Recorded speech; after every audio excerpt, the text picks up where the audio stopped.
Misteri sumur keramat di Depok berawal dari mimpi, kini diyakini menjadi pembawa rezeki.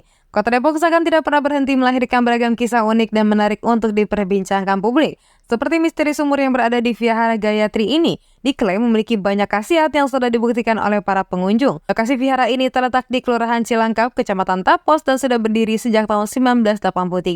Dengan luas 2 hektar, vihara umat Konghucu ini memiliki 7 sumur yang kerap didatangi masyarakat untuk melakukan ritual mandi. Ketujuh sumur tersebut bukan hanya diperuntukkan untuk umat Konghucu, masyarakat dari agama lain juga diperkenankan untuk memanfaatkan airnya. Awal mula adanya 7 sumur ini karena pemilik vihara mendapatkan sebuah petunjuk lewat mimpi. Mimpi tersebut terus berulang seakan memintanya untuk membuat sumur di dalam vihara. Hingga akhirnya pemilik membuat sumur, anehnya baru digali dengan kedalaman 1,5 meter, mata air muncul dengan sangat deras. Meski musim kemarau, sumur tersebut tidak pernah kering ataupun airnya surut. Kini ada 7 sumur di dalam vihara tersebut yang diberikan nama sesuai dengan fungsinya.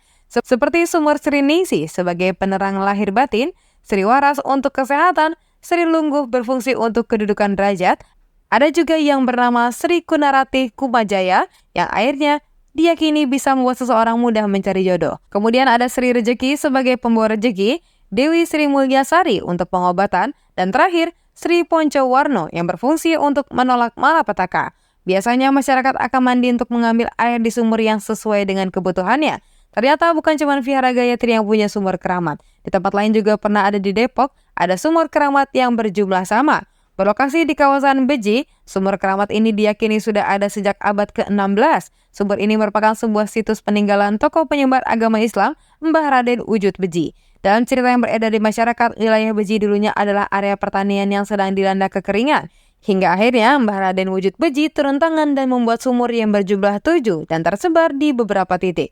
Sumur pertama seperti sumur Karomah biasanya digunakan para penjara untuk mandi saat bermunajat kepada Tuhan meminta sesuatu.